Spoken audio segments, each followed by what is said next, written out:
ಗೋವಿಂದರಾಜ್ ಅವರೀಗ ನಾವು ನೋಡ್ತಾ ಇದ್ದೀವಿ ಡಿ ಕೆ ಶಿವಕುಮಾರ್ ಅವರಿಗೆ ಬೆಂಬಲ ಕೊಡ್ತಾ ಇರುವಂಥ ಶಾಸಕರು ಬಹುತೇಕ ಒಕ್ಕಲಿಗರಿದ್ದಾರೆ.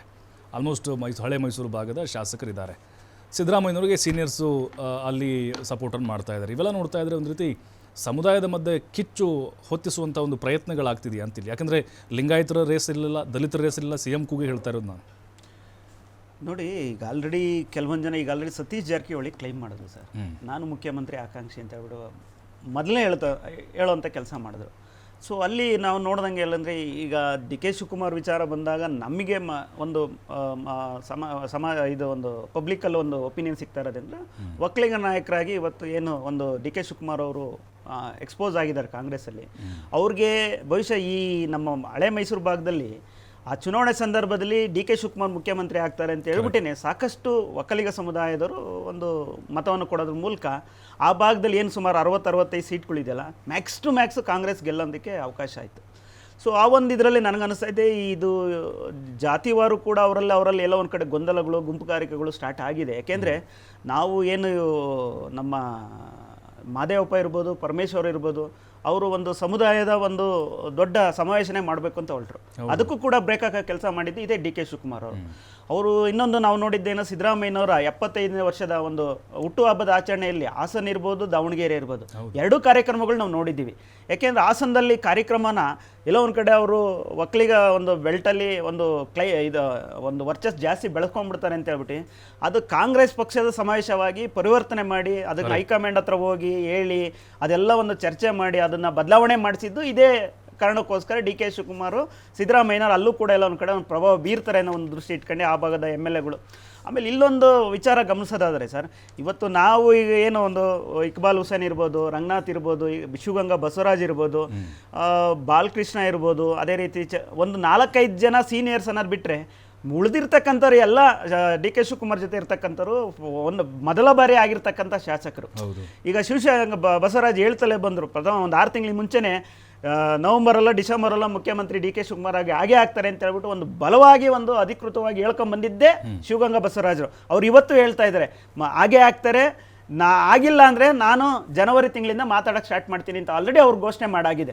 ಅಂದರೆ ಆಗಿಲ್ಲ ಅಂದರೆ ಅವರು ಗುಂಪುಗಳಲ್ಲಿ ಏನಿದೆ, ಆ ಬಣಗಳಲ್ಲಿ ಏನಿದೆಯಲ್ಲ, ಅವರು ಎಲ್ಲ ಒಂದು ಕಡೆ ಒಂದು ಯಾವ ರೀತಿಯಾದ ಒಂದು ತೀರ್ಮಾನ ತಗೊಂಡು ಇಲ್ಲ ಇರ್ತಾರೋ ಇಲ್ಲ ಆಚೆ ಹೋಗಕ್ಕೆ ಪ್ಲಾನ್ ಮಾಡ್ತಾರೋ, ಏನೋ ಒಂದು ಘಟನೆ ನಡೆಯುತ್ತೆ ಅಂತ ಹೇಳ್ಬಿಟ್ಟು ಈ ಶಿವಗಂಗಾ ಬಸವರಾಜ್ ಅವರು ಹೇಳ್ತಲೇ ನಿಮ್ಮ ಪ್ರಕಾರ ಈಗ ಬಸವರಾಜ್ ಶಿವಗಂಗಾ ಹೇಳ್ತಾ ಇದ್ದಾರೆ ಫಸ್ಟ್ ಟೈಮ್ MLA ಆದಂಥವ್ರು ಈಗ ಡಿ ಕೆ ಶಿವಕುಮಾರ್ ಬೆಂಬಲಕ್ಕೆ ಬರ್ತಿದ್ದಾರೆ. ಅಂದರೆ ಡಿ ಕೆ ಶಿವಕುಮಾರಿಂದ ಯಾರು ಅನುಕೂಲ ಪಡೆದುಕೊಂಡಿದ್ದಾರೋ, ಯಾರಿಗೆ ಲಾಭ ಆಗಿದೆಯೋ ಅಂಥವ್ರು ಬರ್ತಿದ್ದಾರೆ ಅಷ್ಟೇ ಅಂತ.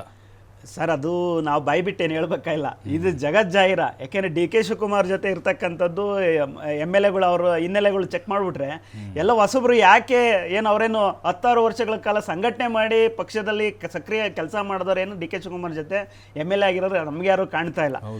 ಆದರೆ ನಮ್ಗೆ ಒಂದು ವಿಚಾರ ಇಲ್ಲಿ ಕಾಣಿಸೋದೇನೆಂದರೆ, ಪಕ್ಷದ ಅಧ್ಯಕ್ಷ ಆಗಿ ಅವರೇನು ಯೂಶಲಿ ಕಾಂಗ್ರೆಸ್ಸಲ್ಲಿ ನಾವು ನೋಡ್ಕೊಂಬಂದಾಗೆ ಪಕ್ಷದ ಅಧ್ಯಕ್ಷರಾದಂಥ ಸಂದರ್ಭದಲ್ಲಿ ಮುಂದಿನ ಮುಖ್ಯಮಂತ್ರಿ ಯಾರು ಅಂದರೆ ಪಕ್ಷದ ಅಧ್ಯಕ್ಷ ಯಾರಾಗಿರ್ತಾರೆ ಅಂತ. ಯಾಕೆಂದರೆ ಜವಾಬ್ದಾರಿ ಹೊತ್ಕೊಂಡು ಅವರು ಸಂಘಟನೆ ಮಾಡಿ ಪಕ್ಷವನ್ನು ಅಧಿಕಾರಕ್ಕೆ ತರಕ್ಕೆ ಅವ್ರು ಕೆಲಸ ಮಾಡಿರ್ತಾರಲ್ಲ, ಆ ಒಂದಿನ ನೆಲೆಯಲ್ಲಿ ಅವರು ಮುಖ್ಯಮಂತ್ರಿ ಆಗ್ತಾರೆ ಅಂತ. ಅದೇ ಕಾರಣಕ್ಕೋಸ್ಕರ ಅವ್ರು ಇಲ್ಲಿವರೆಗೂ KPCC ಅಧ್ಯಕ್ಷ ಸ್ಥಾನದಿಂದ ರಾಜೀನಾಮೆನೂ ಕೂಡ ಮಾಡಿಲ್ಲ. ಸೊ ಅದೇ ಒಂದು ಕಾರಣ. ಎಲ್ಲ ಒಂದು ಕಡೆ ನಾನು ಈ ರಾಜೀನಾಮೆ ಕೊಟ್ಬಿಟ್ರೆ, ನನ್ನ ಕಂಟ್ರೋಲ್ ತಪ್ಪಿಬಿಟ್ರೆ ಬಹುಶಃ ನನ್ನ MLAಗಳು ನನ್ನ ಕಡೆಯಿಂದ ದೂರ ಆಗ್ತಾರೆ, ನನಗೆ ಸಪೋರ್ಟ್ ಮಾಡೋಂಥ MLAಗಳು ಇಲ್ದಂಗೆ ಆಗ್ತಾರೆ ಅಂತ ಒಂದೇ ಒಂದು ಭಯದಿಂದ ಇವತ್ತು ಕೂಡ ಅಧ್ಯಕ್ಷ ಸ್ಥಾನದಿಂದ ರಾಜೀನಾಮೆ ಕೊಡ್ತಾ ಇಲ್ಲ. ಇದನ್ನೇನೋ ಮಾಡಿ ಅಧ್ಯಕ್ಷ ಸ್ಥಾನದಿಂದ ಇಳಿಸ್ಬಿಟ್ರೆ ನಮಗೆ ಫ್ರೀ ಆಗುತ್ತೆ ಅಂತ ಹೇಳ್ಬಿಟ್ಟು ಸಿದ್ದರಾಮಯ್ಯ ಬಣ ಏನು ಮೊನ್ನೆ ಡೆಲ್ಲಿಗೆ ಹೋಗಿ ಚರ್ಚೆ ಮಾಡ್ಕೊಂಬಂದ್ರಲ್ಲ, ಅವ್ರು ಕೇಳಿದ್ದೇ ವಿಚಾರ ಏನಂದರೆ ಅಧ್ಯಕ್ಷ ಸ್ಥಾನಕ್ಕೆ ರಾಜೀನಾಮೆ ಕೊಡಿಸ್ಬಿಡಿ ಅಂತ. ನನಗೆ ಇನ್ನೊಂದು ಮಾಹಿತಿ ಇರೋದಂದ್ರೆ ರಾಜೀನಾಮೆ ಪತ್ರ ಆಲ್ರೆಡಿ ಡಿ ಕೆ ಶಿವಕುಮಾರ್ ಬರೆದಿಟ್ಟಿದ್ದಾರೆ. ಮುಂದುವರೆಸಿದ್ರೆ ನಾನು ಎಲ್ಲ ಒಂದು ಕಡೆ ನನ್ನ ತಪ್ಪಿಸಿದ್ರೆ ನನಗೆ ಯಾವುದೂ ಬೇಡ ಅನ್ನೋ ಲೆಕ್ಕಾಚಾರದಲ್ಲಿ ರಾಜೀನಾಮೆ ಪತ್ರನೂ ಬರೆದಿಕ್ಕಿದ್ದಾರೆ ಅಂತ ಹೇಳ್ಬಿಟ್ಟು ಆಲ್ರೆಡಿ ಹೇಳುವಂಥ ಕೆಲಸ ಆಗ್ತಾ ಇದ್ದಾರೆ. ಆದರೆ ಇವತ್ತು ರಾಜ್ಯದಲ್ಲಿ ನಡೀತಾ ಇರೋಂಥ ಘಟನೆಗಳು ಹೇಳ್ಬಿಟ್ರೆ ಸರ್, ಒಂದು ಎಲ್ಲ ಒಂದು ಕಡೆ ಒಂದು ATM ವಾಹನ ದುಡ್ಡು ತುಂಬಕ್ಕೆಲ್ಲ ಹೋಗ್ತಾ ಇದ್ರು ಕೂಡ ಇವತ್ತು ಎಗ್ಗಿಲ್ದಲೇ ಯಾರು ಬೇಕಾದರೂ ಅದು ದೋಚ್ಕೊಂಡು ಹೋಗುವಂಥ ಕೆಲಸ ನಡೀತಾ ಇದೆ. ನಮ್ಗೆ ಸಂಜೆ ಒಂದು ಮಾಹಿತಿ ಬಂತು ಸರ್, ಚಾಮರಾಜನಗರ ಜಿಲ್ಲೆಯಲ್ಲಿ ಇದೇ ರೀತಿ ಒಂದು ದರೋಡೆನೂ ಕೂಡ ನಡೆದಿದೆ. ಸೊ ಇದ್ರ ಬಗ್ಗೆ ನಾವು ಪರಮೇಶ್ವರ್ ಅವರು ಗೃಹ ಮಂತ್ರಿಗಳ ಬಗ್ಗೆ ಚರ್ಚೆ ಮಾಡಿದ್ರೆ ಒಂದು ಸಣ್ಣ ಘಟನೆ ಗೃಹ ಮಂತ್ರಿ ಈ ರಾಜ್ಯ ಸಿಕ್ಬಿಟ್ಟಿದ್ದಾರೆ.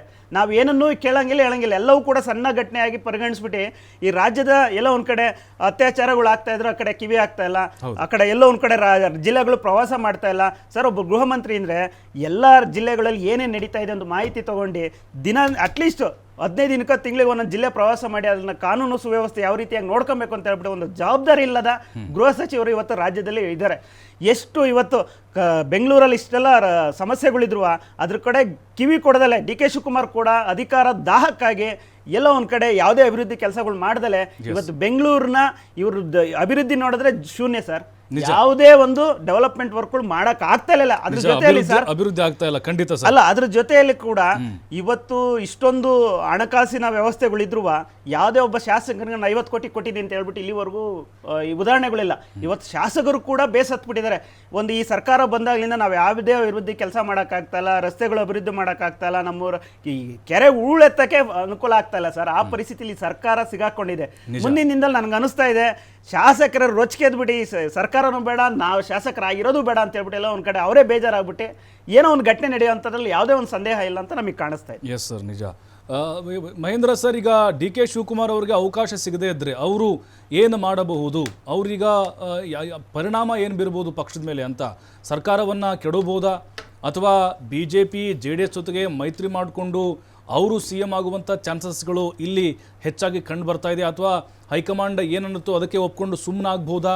ಸಿದ್ದರಾಮಯ್ಯನವರು 5 ವರ್ಷ ಮುಂದುವರಿಯೋದಾದರೆ ಇವರು ಸುಮ್ಮನೆ ಕೇಳ್ತಾರಾ ಅಂಥೇಳಿ?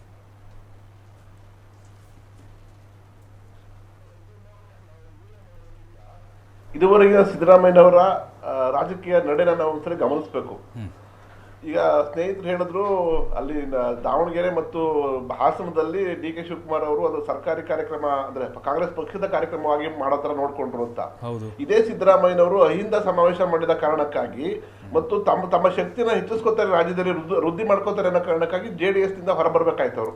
ಪ್ರಮುಖ ಕಾರಣ ಸಿದ್ದರಾಮಯ್ಯನವರು ಪಕ್ಷಕ್ಕೆ ಪರ್ಯಾಯವಾಗಿ ಮತ್ತು ಪಕ್ಷಕ್ಕಿಂತ ಬಲಿಷ್ಠವಾಗಿ ಬೆಳೀತಾರೆ ಅನ್ನೋ ಕಾರಣಕ್ಕಾಗಿ ಅವ್ರನ್ನ ಅಲ್ಲಿಂದ ಹೊರಗಟ್ಟಲಾಯ್ತು. ಮತ್ತೆ ಕಾಂಗ್ರೆಸ್ ಪಕ್ಷಕ್ಕೆ ಬಂದ ಸಿದ್ದರಾಮಯ್ಯನವರು ಮೊದಲ ಬಾರಿಗೆ ವಿರೋಧ ಪಕ್ಷದ ನಾಯಕ ಆಗೋದಕ್ಕೆ ಏನೆಲ್ಲ ಸಾಹಸಗಳನ್ನ ಮಾಡಿದ್ರು, ಏನೆಲ್ಲ ಬ್ಲಾಕ್ ಮೇಲ್ಗಳನ್ನ ಮಾಡಿದ್ರು ಅನ್ನೋದು ಗೊತ್ತಿದೆ ಜನಕ್ಕೆ. 13ನೇ ಇಸ್ವಿನಲ್ಲಿ SM ಕೃಷ್ಣ ಅವರು ನಾನು ಪಾದಯಾತ್ರೆಯ ಮೂಲಕ ಸಂಘಟಿಸ್ತೀನಿ, ಪಕ್ಷನ ಚುನಾವಣೆಗೆ ಅಣಿಗೊಳಿಸ್ತೀನಿ ಅಂತ ಹೋದಾಗ ಅದನ್ನು ತಡೆಯಲಾಯಿತು ಹೈಕಮಾಂಡ್ ಮೂಲಕ. ಖರ್ಗೆ ಅಂತ ಯಾರ್ಯಾರು ಕಾಂಪಿಟೇಷನ್ಗೆ ಬರುವಂತ ಸ್ಪರ್ಧೆಗೆ ಬರುವಂತವ್ರನ್ನೆಲ್ಲ ಎಲಿಮಿನೇಟ್ ಮಾಡಲಾಯ್ತು. ಆಗ ಮೊದಲನೇ ಚುನಾವಣೆ ಗೆದ್ದಾಗ, ಅದು 13ನೇ ಇಸ್ವಿಯ ಚುನಾವಣೆಯಲ್ಲಿ ಸಿದ್ದರಾಮಯ್ಯನವರ ನಾಯಕತ್ವದಲ್ಲಿ ಪಕ್ಷ ಅಧಿಕಾರಕ್ಕೆ ಬಂದಾಗ ಡಿ ಕೆ ಶಿವಕುಮಾರ್ ಪರ್ಯಾಯ ಆಗದೆ ಇರೋ ಹಾಗೆ ನೋಡ್ಕೊಳ್ಳಲಾಯ್ತು. ಆದ್ರೆ ಈ ಮಧ್ಯದ ಸೋಲಿದೆಯಲ್ಲ 18ರಿಂದ 23ರ ಸೋಲು, ಆ ಸಂದರ್ಭದಲ್ಲಿ DKC ಪಕ್ಷಕ್ಕೆ ಅನಿವಾರ್ಯವಾಗಿ KPCC ಅಧ್ಯಕ್ಷರಾಗಿ ಪಕ್ಷವನ್ನ ಸಂಘಟಿಸಿದ್ರು. ಆದ್ರೆ ಸಿದ್ದರಾಮಯ್ಯನವರ ವರ್ಚಸ್ಸು ಮತ್ತೆ ಅವ್ರ ನಾಯಕತ್ವ ಇದಲ್ಲ, ಅದನ್ನ ಕಡಿಮೆ ಮಾಡಕ್ಕಾಗ್ಲಿಲ್ಲ. ಈಗಲೂ ಅಷ್ಟೇ ಸಿದ್ದರಾಮಯ್ಯನವರೇ ಒಪ್ಕೊಂಡು ಅಧಿಕಾರ ಬಿಟ್ಕೊಟ್ರೆ ಒಂದು ಹಂತದಲ್ಲಿ ಸರ್ಕಾರ ಅಥವಾ ಕಾಂಗ್ರೆಸ್ ಸುರಕ್ಷಿತವಾಗಿ ಮುಂದಿನ ಚುನಾವಣೆಯನ್ನು ತಲುಪುತ್ತೆ. ಇವರು ಸಿದ್ದರಾಮಯ್ಯನವ್ರನ್ನ ಬಲವಂತವಾಗಿ ಅಥವಾ ಶಾಸಕರನ್ನ ಮ್ಯಾನಿಪುಲೇಟ್ ಮಾಡಿ ಬದಲಾವಣೆ ಮಾಡಿ ಏನಾದರೂ ಇವರು ಮಾಡಿಕೊಂಡ್ರೆ ಸರ್ಕಾರ ಸುರಕ್ಷಿತವಾಗಿರೋದೇ ಕಷ್ಟ ಆಗುತ್ತೆ.